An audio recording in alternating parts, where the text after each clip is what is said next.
So I need you to do me a big favor. We just witnessed our colleagues come across this stage who are doing some tremendous work. You heard some who came across as teachers. You had some who sounded like they were preachers.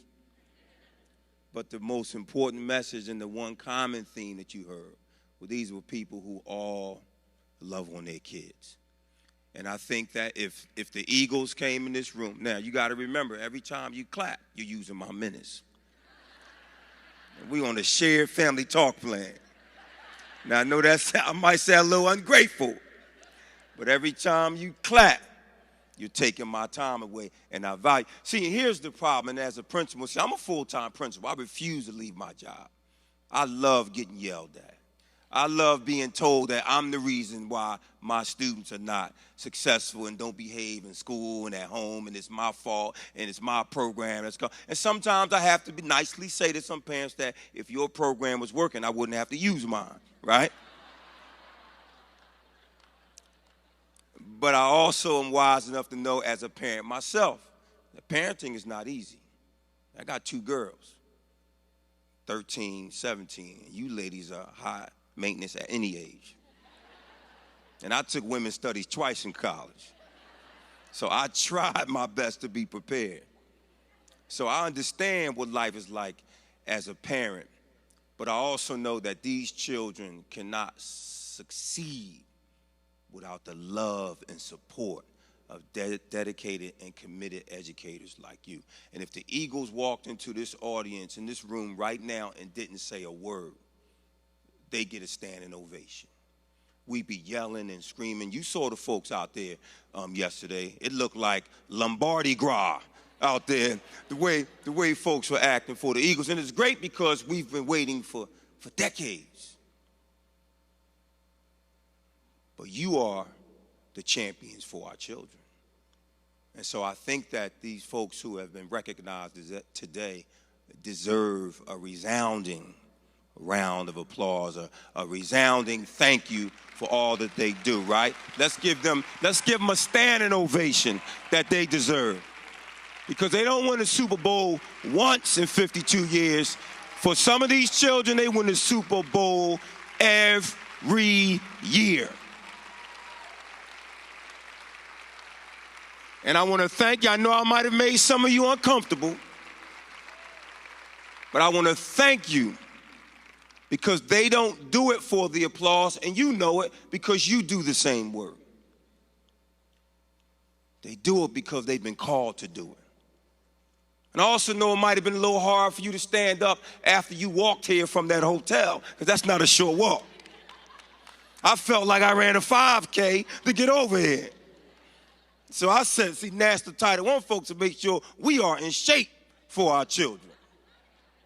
Thought you were going to roll out of bed and walk right into your session a minute later.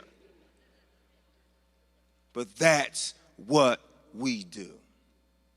And I want to thank each and every one of you.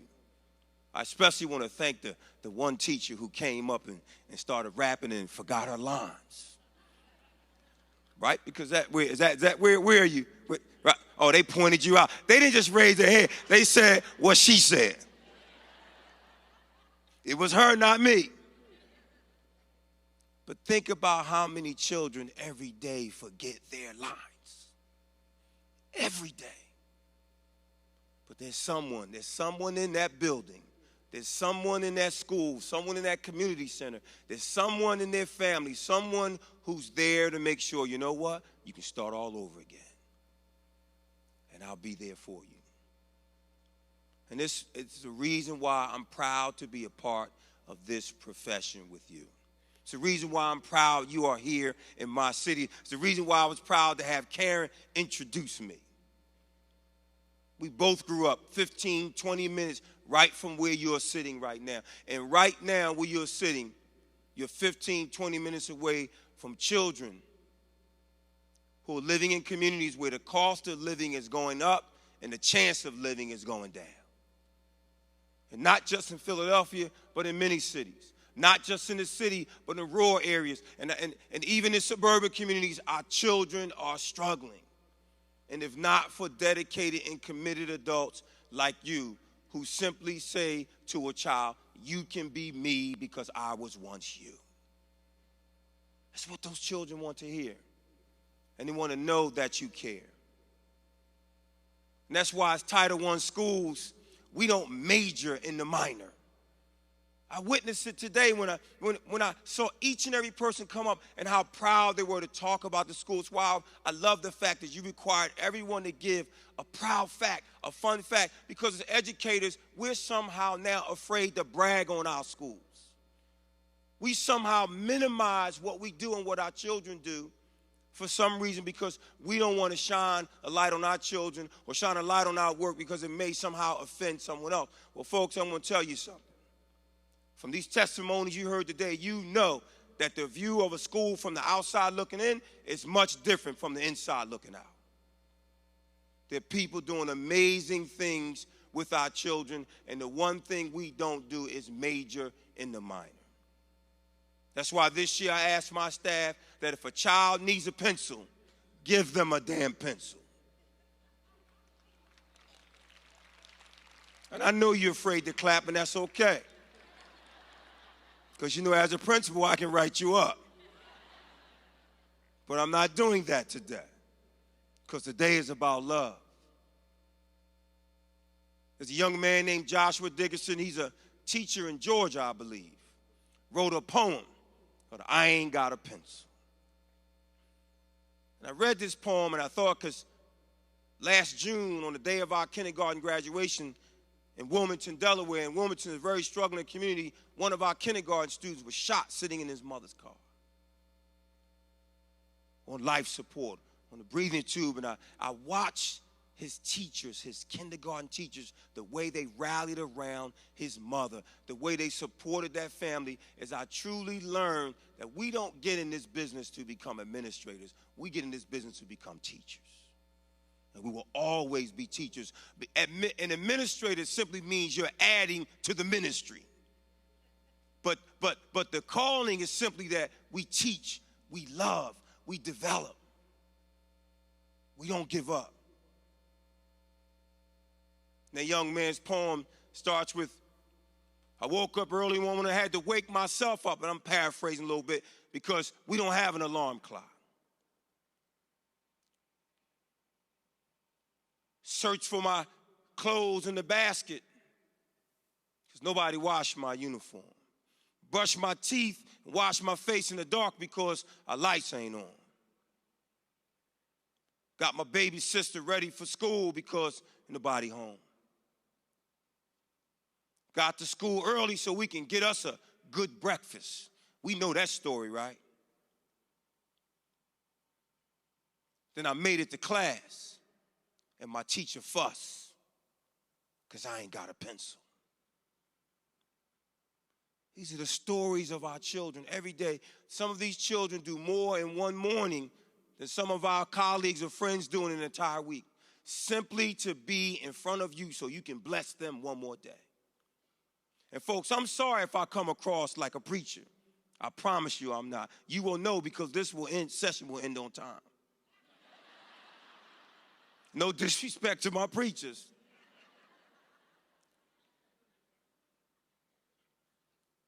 But God doesn't call to equip, he equips to call. And you get called to do this work. We get called to do this work. Years ago when I started in Philadelphia, when I started teaching in a middle school where children were struggling, and I decided then at Vaux Middle School, and in 10 years in that school, we lost almost 20 students to murder in that community. There's no teacher certification program that will ever prepare you to walk into a school and see an empty chair that a 12, 11, 13-year-old child will never sit in again. And if you've ever worked in a middle school, and you know what it's like working with middle school children, it takes a special person. Sometimes they call us crazy. But we know that work needs to be done. And I said to myself that these children have to learn that they can choose the behavior, but they cannot choose the consequences. And that's why I started teaching these students to play chess. I started teaching special education students mathematics on the chessboard. Knights move on right angles. Bishops move on diagonals. The chessboard is a large square that contains 64 smaller squares. I thought I was just giving these students mathematics or teaching them mathematics on the chessboard, but I was really giving them intellectual capital. They were now walking around the school carrying chessboards, and if you don't assume anything else about a child who carries a chessboard, you assume that they are what? Yes, smart, intelligent. I learned early on as a teacher that smart is not something you are, it is something that you can become. These students are walking around carrying chessboards, and other kids would walk up to them and say, "You play chess? Aren't you in the learning disabled program?" "Yes, I am. Let's play a match and see if you should be my roommate." Right? These students started beating me right away. They started beating the other teachers, and then everybody wanted to play. And then the teacher said, "Why don't you take them out and play against other schools?" And I took them out to play against other elementary and middle schools, and they started winning right away. That's not a good recipe for young people. What happens to their thinking when they start winning right away? Now, this is going to require you to participate, so I don't need everybody to be shy. What happens to their thinking? See, some of you have been nice, said they got overconfident. My brother here said they got cocky. They didn't even want to come to practice. They said, "Practice? You talking about practice?" So I said to myself, I got to find a way to motivate these young people. I have to find a way to sort of inspire them to have that growth mindset. So I said, wow, I've got it. We no longer compete against elementary and middle schools. We only play against high schools. And you know, the children were not afraid. You know, they'll rise to your level. I mean, you raise the bar, they'll rise up. The children were not afraid. Who do you think was upset with me because I wanted my students to compete against high school students? Oh, yes, they wanted me fired. Terminate that man. And I told my superintendent, "You got to back me up. You got to support me." He said, "Oh, I have your back, but you better win." I said, "Thanks for the love. That's true leadership." And you know they didn't win. They lost, and they lost, and they lost. It was almost like losing for 52 years in a 5-year period. But then they beat Central High School's chess team. And Central is one of the oldest schools in the country. It's actually Bill Cosby's alma mater, but I don't talk about Cosby anymore. And I said, wow, we might be on to something. And the teacher said, you know, this is what happens when we challenge our young people. They said, you should take them to a tournament. Notice they kept asking me to take the students, right? So I could be in trouble at home. You know how we spend more time at work than we do at home, but we tell the kids in school how committed we are to our families. And then they wonder, why are you with us more than you are with your family? Or if you are with me, you have your children with you. Or if I'm with you, you're taking me home with you or with your family. Because you know that our school family is our family. And our families understand that. That for many of you, you have sacrificed your own dreams, and your spouses, your family members have sacrificed their own dreams so that you could help the dreams of other people come true. That's a true servant. And leadership is about service. If you don't serve, you can't lead. And that's why it is an honor to be in this room. If you are sitting in this room right now, you are sitting in a room with the most noble servants in the world. Second to probably the person who's fighting in the Middle East right now, fighting for our country. That these are people who you stand shoulder to shoulder with, who are saving Private Ryan on a daily basis. Some of these young people are the last in their families that have an opportunity to go away to college, and you are the person who holds the key to that dream. Some of you are the people who hold the keys to the car that will drive them to the campus to make sure they get there, and then you're there when they graduate.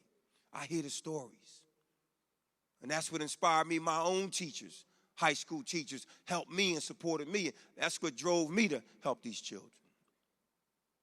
I remember my mother walking into the Pratt Arnold Elementary School, 22nd and Diamond. I grew up in the Diamond Street Projects right near Temple University.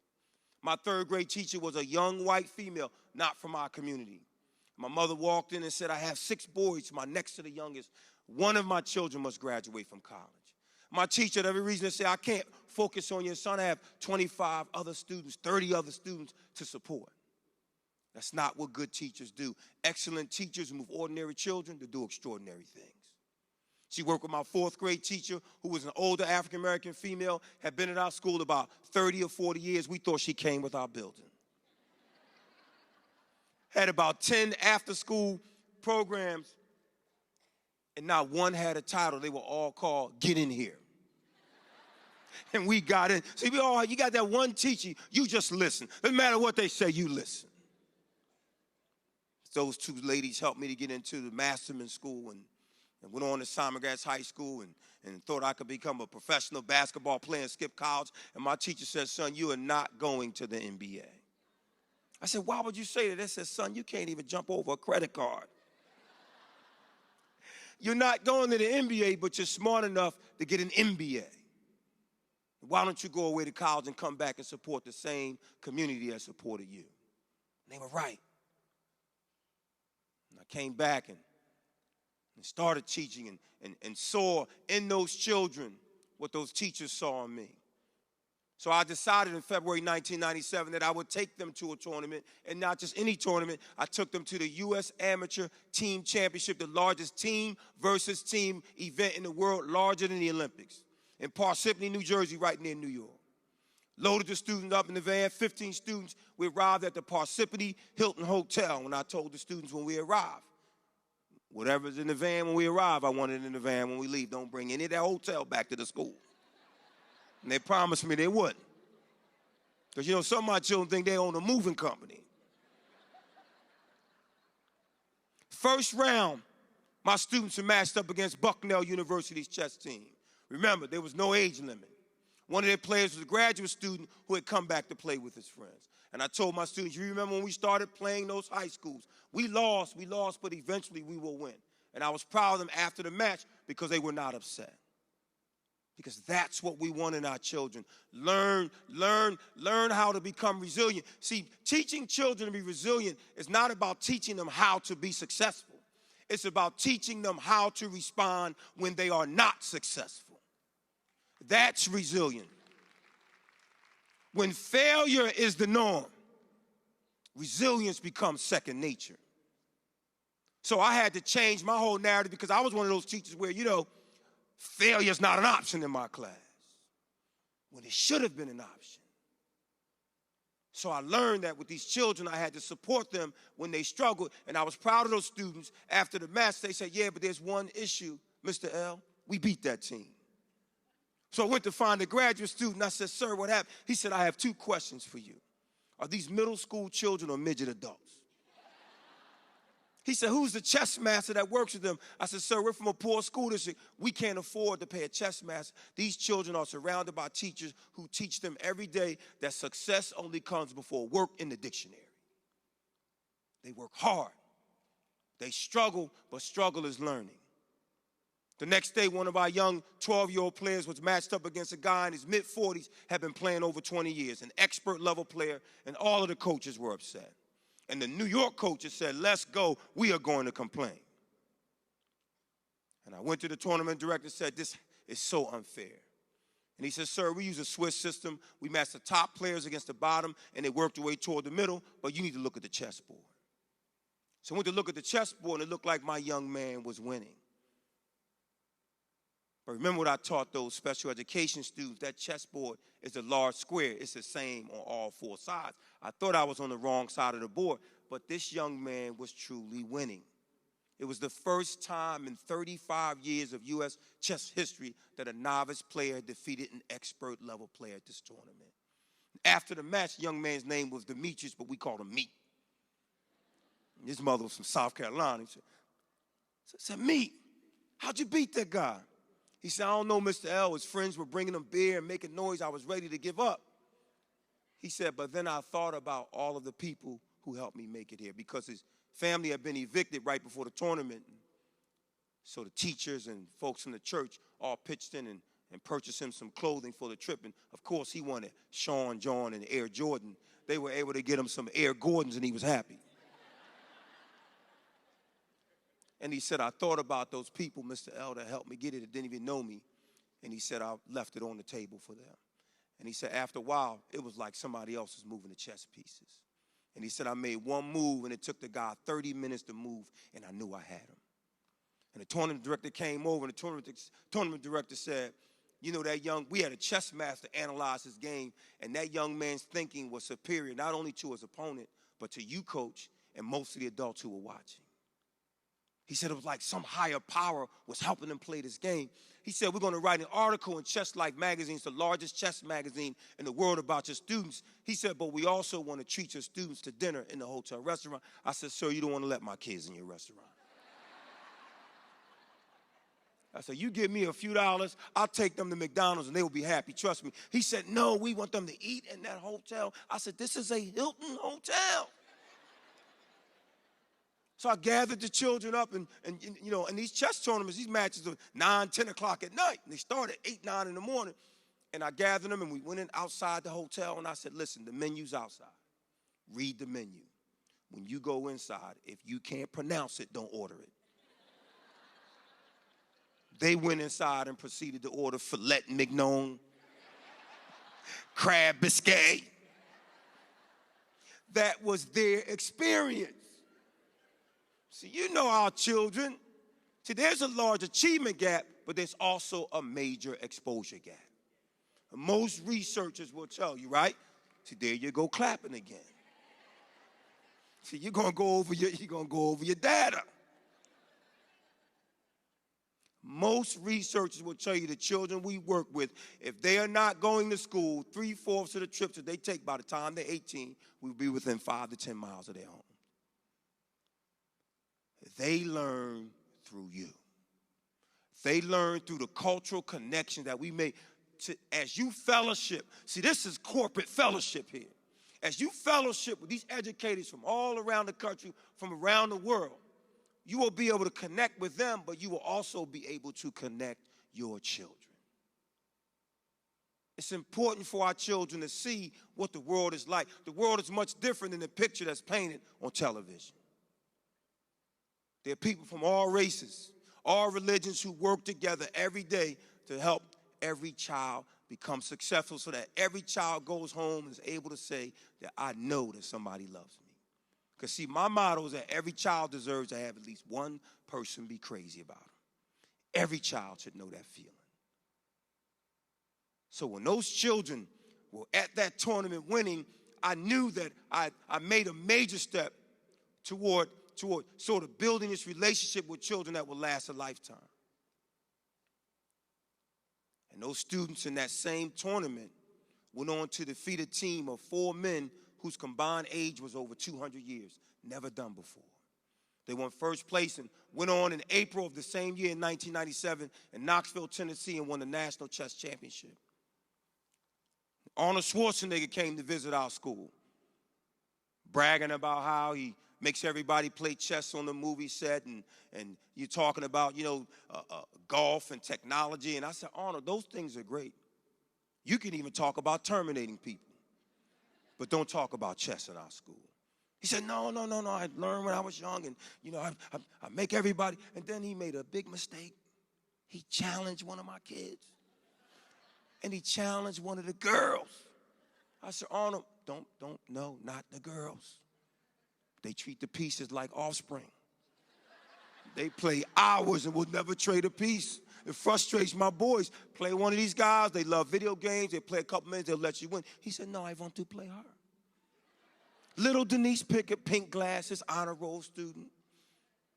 In church every Wednesday, Friday, and Sunday. You know she was powerful. Honor roll student.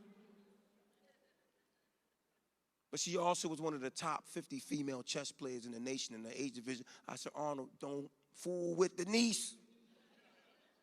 He said, no, I want to play her. Denise said, you know, Mr. L, I was nervous. He's rich. He's famous. He's married to a woman who has more money than he does, so I know he's upset. I said, oh, they teach you early, huh? We don't like that. She said, but I treat him just like he was another guy, and I checkmated him. And Arnold said, you terminated the Terminator. Then he wrote a check for our school for $20,000. We purchased blazers for our children, luggage. We had children who traveled 6-7 days sometimes with plastic bags. These children traveled to Seattle, Portland, Arizona, Florida. Our school at one time, the kids traveled to Yugoslavia to play chess. Some of these children would call home day after day after day on the road and never speak to an adult. You don't think you play a powerful role in the lives of these children? Some of these children would fly home to Philadelphia International Airport. There'd be no one from their family to meet them at the airport. But you know who was always there? Who? You know it. Teachers and the ladies from the church. And we love when they come because they bring what? And not McDonald's. And it's hot when they bring it. They must have the warmers in the car. Because they know those children need to know that there are people who love them without expectation, without exception. Because you and I love these children before we ever meet them. So no matter what they say or do to us, it doesn't matter. And they get disappointed when they try to piss you off and they can't. They say, they go to work some days, say, I know I'm going to piss her off to the highest of festivity. And they come and do all, you do to act all up and then you say, I still love you. What? Because the children who struggle the most, the children who need the most love, ask for it in the most unloving ways. That's why we have to be trauma informed. That's why we have to stop saying what is wrong with you and say what has happened to you to cause you to behave that way. Because I know I am the person who has been anointed to help you become successful. I heard the stories up here today. I saw what you were doing. I'm inspired to go back to my own school and to continue to do this work.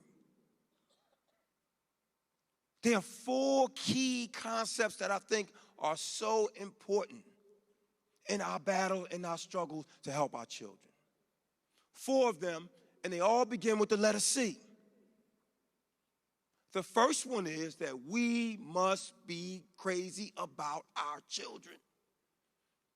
There must be nothing that we will not do for our young people. And when they know that their teacher will stand up in front of thousands of people and try to rap and forget her lines, but keep going, they're going to write a rap song for you. Because you know what they also will understand, right, is that they didn't invent rap. We did, because see the rhymes, and you weren't, I heard a few folks up here rhyming. I heard a whole school up here singing in unison. And every word you heard was positive, was encouraging, was inspirational. Imagine if our children every day were singing songs about being proficient, about being kind, about being a leader, about having character. Man, if every day those lyrics, because see, when we were growing up, those rap songs we listened to, those were the lyrics. It's like a jungle sometimes. It makes me wonder how I keep from going under. You're showing your age now. Hard times. Run DMC rapped about going to college. I'm DMC in the place to be. I went to St. John's University. I asked my children today, what is St. John's? They'll say, oh, that must be a new expansion team in the NFL. But we were listening to songs, but they were messages. Look, one of my favorites, we had rappers rapping about friends.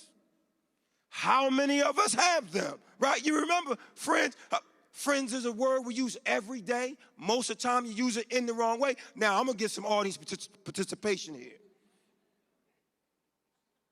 Now, you could look the word up again and again, but the dictionary doesn't know the meaning of friends. And if you ask me, you know I couldn't be much help, because a friend's somebody you judge for yourself.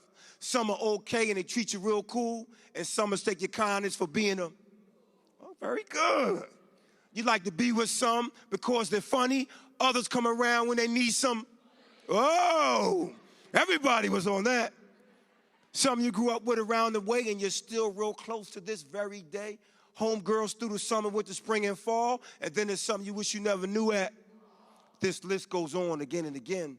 But these are the people that we call friends. No profanity, no violence. This is what our children need. What you perform today, somebody needs to make a record. Because our children need to see that they can rhyme, that they can have fun, it can be clean. They think it's not cool if it's clean. No, there are messages that we send. There are messages that you send every day. Crazy about our children. Second C is that we must be curious about the lives of our children outside of school. It's one, well, I see you, and then you go put your hands up, really make me upset. She clapping, right, and saw me upset and then said, nah. Amen? The children must know that, because initially my second C was that we must care. Then I had some teachers and principals from Texas and New York, and they just were all over me. They said, no, Principal L, you can fake caring. You can't fake being curious about your children. Because when you're curious, you ask them, listen, I heard you talked about living in a shelter. Can I help you? Is there anything you need? How's your mom? You said your mom was having surgery last week. You listened to me. You heard. Or you roll up when they're performing somewhere, or they're playing in the game, or they're in a parade, because they now know, wow, you don't just care about what's happening in school. You care about, have you seen the look on a child's face when you show up somewhere unexpected? Or to see you in the supermarket. Now, the parent may not like seeing you in the supermarket, because I know they probably owe you. They asked for all that makeup work and it never turned into makeup work. But that child enjoys seeing you. Folks, that's the relationship. When we're curious, we need to know, and I want you to know I care about you. Third C is that our children need adults who are consistent in their lives. They don't need principal after principal after principal, teacher after teacher after teacher. They need to know that there will be people who will be a part of my life for more than 2 weeks, 2 months. For many of them, 2 years. They need us to be consistent in their lives. I remember when I wanted to become a teacher, and I called my mom. My mother passed away in 2002. She was my biggest inspiration. I remember calling her when I said, Mom, I was working in television. I quit my TV job. I said, I want to become a teacher. And she said, it's the best decision you could ever make. She said, just remember that every teacher is not a parent, but every parent is a teacher. I just celebrated my 30th first day of school. And I would never forget the words of wisdom that I heard from my mother. But when I decided that I wanted to become a principal, she had a different response. I said, Mom, I want to be a principal. She said, boy, you lost your mind. I said, Mother, why would you use those words? She said, why do you want to be a principal? I said, I'm tired of breaking up fights in the classroom and lunchroom. She said, don't you know as a principal, you will break up more fights between your teachers than you ever have in the lunchroom. She did not lie. She said, but if you are going to be a successful principal, you must understand that when you walk into your school, there will be teachers who have been there for principal after principal after principal. She said there will be ladies in there who know more than you, who are smarter than you. She said there will be old ladies there who are teaching the children of the children that they taught. She said go in and bow down to those ladies and learn from them. Don't be arrogant. She said arrogance is the Achilles heel of the school principal. My mother was a paraprofessional in the Philadelphia School District. Went into my first school, and I said to myself, wow, my mother just wrote my script for my first faculty meeting. I went to my first meeting and repeated everything she said, but I forgot to edit out the part about the old ladies. Yes. So my first year, I was in trouble. Trying to win their love back.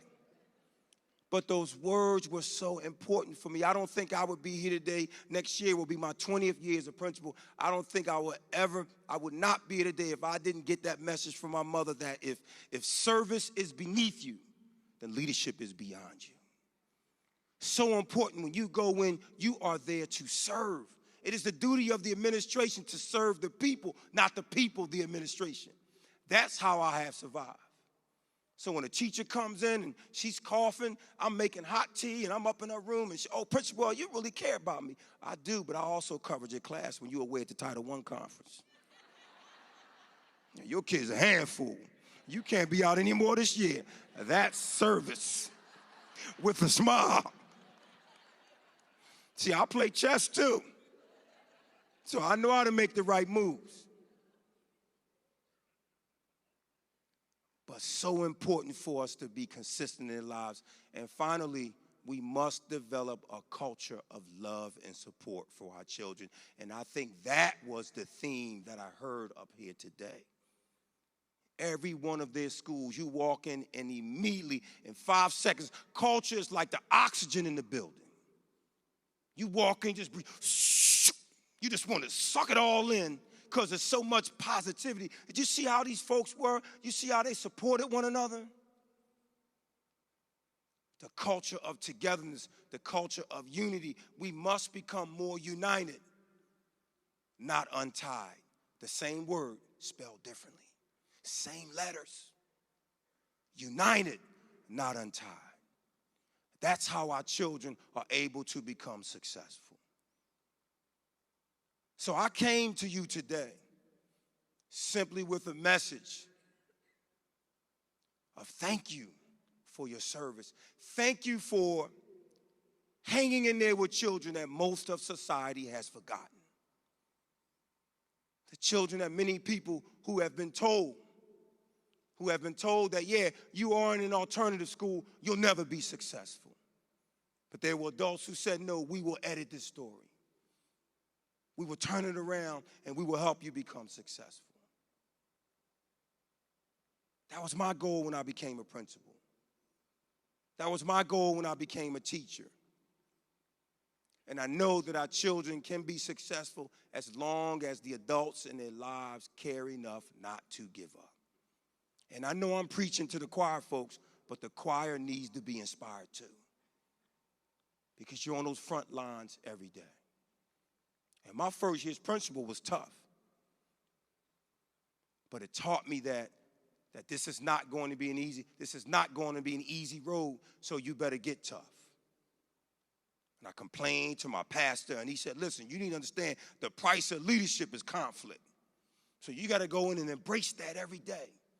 And understand that when your people are communicating their feelings to you, it means they trust you. They trust your response. And so I started to welcome. I started to complain when people didn't complain. When parents didn't complain. My first year, at the end of my first year, I got a phone call from one of my former students. I'm going to wrap up. From one of my former students, young man named Otis Bullock, was one of our first chess players at Vaux. And he called and he said, Mr. L, I just want to thank you. I'm graduating from college. I said, Otis, you're in college? He said, yeah. I said, where? He said, Westchester University. I said, Otis, please now. I need to go to more graduations. I've been to too many funerals. He said, no, it's Friday. I'm graduating on Sunday. I don't want you to come, but I need a favor. He said, I need you to let my former teachers know one of their kids made it, Mr. L. Let them know I made it. I said, Otis, you don't understand. You're a really graduate. He said, I'm done, but don't come. But I made the trip. 100-degree heat. Cried through the entire ceremony. People passing out in the heat. I missed the graduation. I cried so much. Otis said, and I was surprised because Otis attended the high school for engineering and science and struggled and ended up graduating from one of our high schools in West Philly. and had lost touch with him. It's at University City, and I lost touch, but I was so glad that he called me, because if I had missed that graduation, I would have been upset. And after the graduation, Otis shared that all of his family didn't attend. I said, Otis, don't worry about that. Look in the audience. Every teacher I could find, I called, and they came out. I said, we closed the school district down. Now, how ironic.